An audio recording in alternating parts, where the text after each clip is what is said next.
ये है आपका सी। ए और बी पढ़ लिया था। ट्यूबुलर सिक्रीशन, ट्यूबुलर सिक्रीशन में क्या है, दिस इज द, क्या है ये आपका,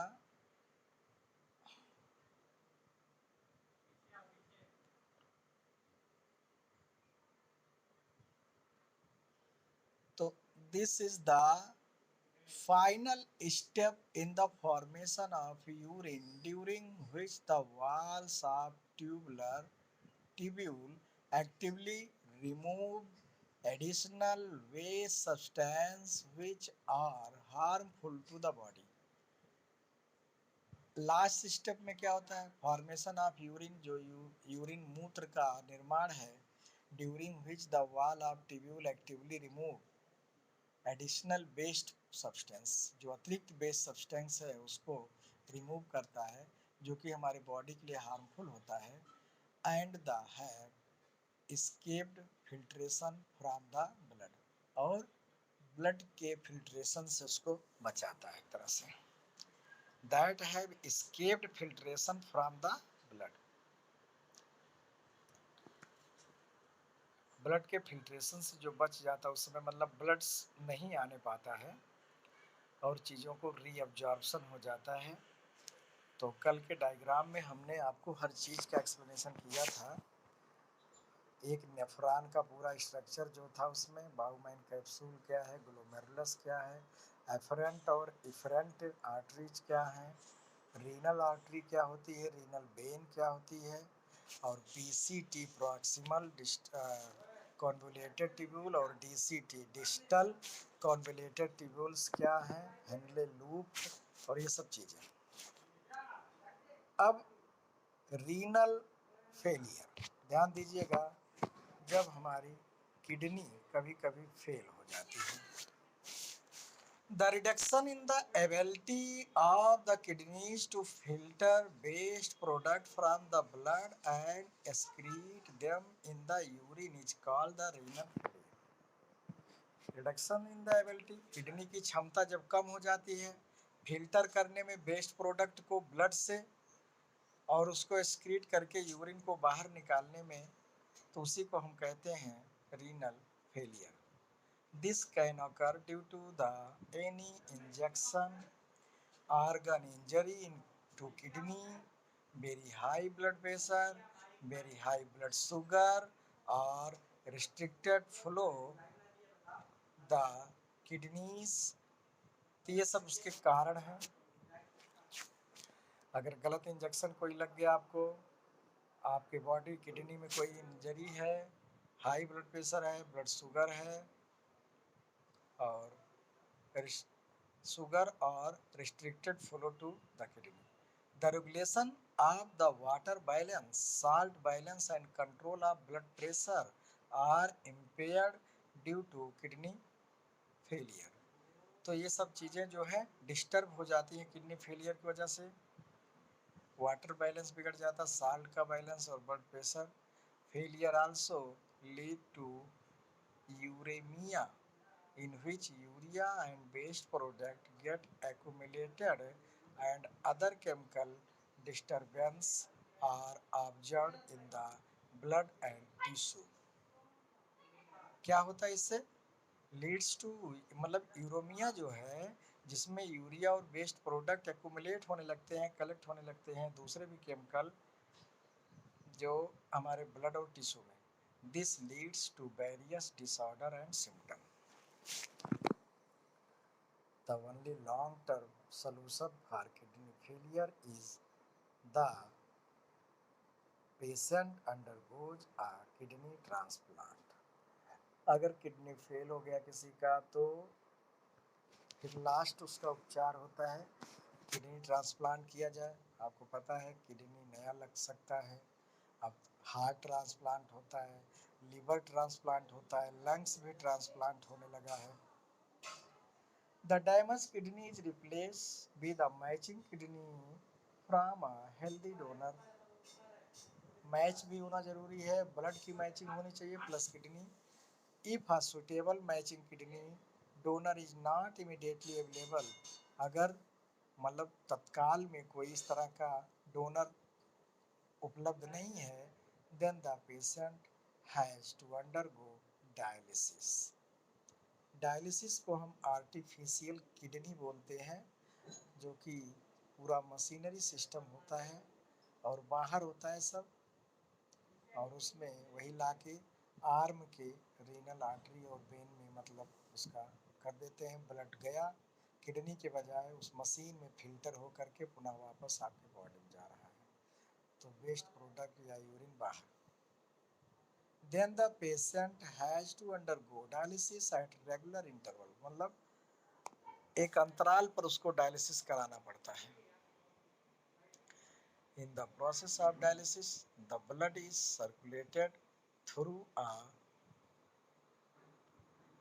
dialysis machine which perform the function of the kidney, cleansing the blood of toxic waste। जो एक आर्टिफिशियल किडनी के रूप, इस पर भी क्वेश्चन आता है, व्हाट इज डायलिसिस क्या है, किडनी फेलियर क्या है, और ये हमारे ब्लड को से टॉक्सिक वेस्ट को क्या करता है, क्लीन करता है। अब यहाँ पे देखिए पेपर पेन टेस्ट आपको दिए गए 1 से लेके 10 तक। Define excretion, what is meant by osmoregulation, can it's give function, how does excretion take place in multicellular animal, how does excretion take place in plant, what are the various methods involved in getting rid of waste product। तो सारे चीज़ों को हमने explain किया है, video में भी आपको एक्सप्लेन करके समझाया है, और इनके पेज भी, इस बुक का सारा पेज भी हम आपको असाइनमेंट ग्रुप में दे रहे हैं, जिससे आप उसको पढ़ें, अंडरलाइन और नोट्स बनाने में कोई दिक्कत ना हो। और इन क्वेश्चन के आंसर आप बनाते रहिए, एक कॉपी आप बना लीजिए अलग से, जो एक्स्ट्रा क्वेश्चन वाले होते हैं उनको करते रहिए। Be the NEET sketch explain the urinary system, पूरा डायग्राम सिस्टम आपको करना है। Explain the mechanism of urine formation with NEET diagram, urine कैसे बनता 3 स्टेप में जो भी बताया ABC। और व्हाट इज रीनल फेलियर, ये अभी अभी समझाया हमने। Draw the structure of nephron and label, तो कल जो पूरा एक नेफ्रॉन का स्ट्रक्चर दिया गया है, झाल जैसा, बिजली तार जैसे लटके हों सब, ऐसे हैं। अब आपका है इसमें कंपेंडियम। कंपेंडियम का मतलब है इसमें इसने समरी दिया है पूरे चैप्टर का, इससे भी आपको बहुत अच्छे से नोट्स बनाने में और एक पूरे चैप्टर को समराइज करने में हेल्प मिलेगा, न्यूट्रिशन से लेकर के एक्सक्रीशन तक। और हमने फोटो खींच लिया है, भी आपको ग्रुप में भेज देंगे आप लोग, लेकिन इस सब पेज को प्रिजर्व कर लीजिए, सेव कर लीजिए या प्रिंट निकलवा लीजिए बेटा, अगर चाहते हो कुछ और एक्स्ट्रा जानकारी रखना। अब जैसे यहाँ पे है, all plants and animals including human being are said to be living things, पूरा समरी हो गया नंबर 1। दूसरा, there are many criteria to decide whether some of live, और मतलब डेड है लिविंग है उसके करेक्टर्स हम पढ़ते हैं सब। Most important criterion is movement, सबसे इम्पॉर्टेंट क्राइटेरिया क्या है, मूवमेंट है। It is the most important sign of life of an organism. Animal can move from one place to another or move their parts. Plants cannot move from one place to another like animal but can move their body parts। शाखाएं बढ़ती हैं, roots flower move करते हैं। Movements in plants are largely brought about by internal or external stimuli। Chapter 2 में हम लोग वही पढ़ने वाले हैं, stimuli। कंट्रोल एंड कोऑर्डिनेशन हमारा चैप्टर 2 है बायो का, जिसमें प्लांट ट्रॉपिज्म हम पढ़ेंगे, फोटोट्रॉपिज्म, जियोट्रॉपिज्म, कीमोट्रॉपिज्म, हाइड्रोट्रॉपिज्म, थर्मोट्रॉपिज्म, इन सबको हम पढ़ेंगे। फिर ट्रॉपिज्म और दूसरा है नेस्टिक, पॉजिटिव और नेगेटिव दोनों होते हैं, तो ये सब चीज़ें हम चैप्टर 2 में पढ़ेंगे। फिर एनिमल में कंट्रोल कोऑर्डिनेशन कैसे होता है उसको हम लोग पढ़ेंगे। तो अब आपका जो पार्ट यहाँ पे है ये समराइज पार्ट्स है, ये पूरे चैप्टर का है। इसमें न्यूट्रिशन से लेके रेस्पिरेशन से लेकर के सर्कुलेशन से लेकर के आपका एक्सक्रीशन तक का 4 पेज में है। इसके बाद फिर और भी क्वेश्चन आंसर एक्सरसाइज थे जो अभी हमने नहीं किया। तो इतना ही इनफ है, इनसे आप सारे क्वेश्चन कोई भी पूछा जाएगा तो मुझे नहीं लगता है कि आप लोगों को कोई प्रॉब्लम आनी चाहिए आपके लेवल पर किसी भी तरह के क्वेश्चन को। अगर हाँ तो अब यहाँ पे जैसे there are several characters of living thing that help to distinguish them from the non living। उसके बाद the process by which the organism obtain utilize food is called nutrition बोलते हैं। अगला respiration is the process of obtaining oxygen through breathing and making it available to the cell for breakdown of the respiratory substances through oxidation in order to release energy। ये देखिए सारे आपको definition पुनः मिलते जा रहे हैं।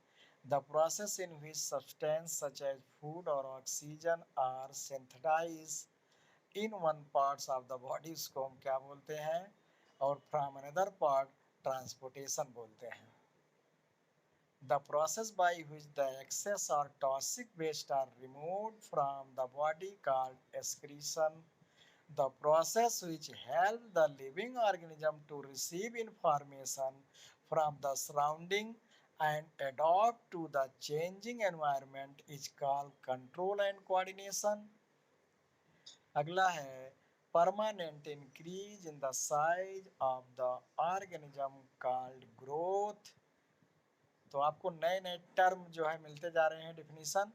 Complete series of change which an organism goes through during its life cycle called development.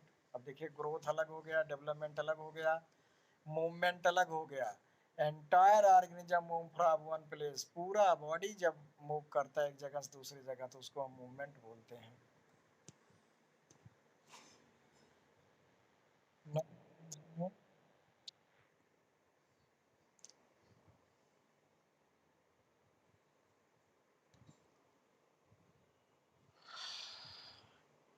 यहाँ पर भी उसी के आगे पॉइंट सब दिए गए आपको। When the organism is fixed and its body parts are moving, it is called function। Fuel is a kind of fuel, क्या फूड क्या तरह से फ्यूल है which provide energy to the living organism। Hello क्यों। अगला है nutrients are organic as well as inorganic substances required for the maintenance and survival of living organism। ये इस मतलब सारे पेज ऐसे, अगला पेज आपको हमने दिया है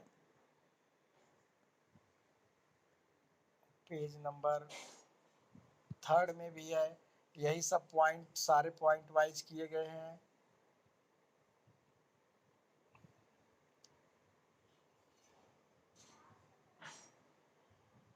जैसे आप लिखा गया है small intestine receive the secretion of 2 gland namely liver and pancreas. अब आपको मालूम होना चाहिए लीवर से क्या सिक्रीशन जाता है और पैंक्रियाज से। तो पैंक्रियाज से पैंक्रियाटिक जूस है, एमाइलेज, लाइपेज और ट्रिप्सिन। और लीवर से आपका बाइल जूस है जो फैट के ग्लूकोज को एमल्सिफिकेशन करने में हेल्प करता है, लार्जर मॉलिक्यूल जो होते हैं। दूसरा डिओडिनम से 2 तरह के हार्मोन सिक्रीशन होते हैं जो एक पैंक्रियाज ग्लैंड के सिक्रीशन को स्टिमुलेट करता है, दूसरा बाइल जूस के स्टिमुलेशन करता है।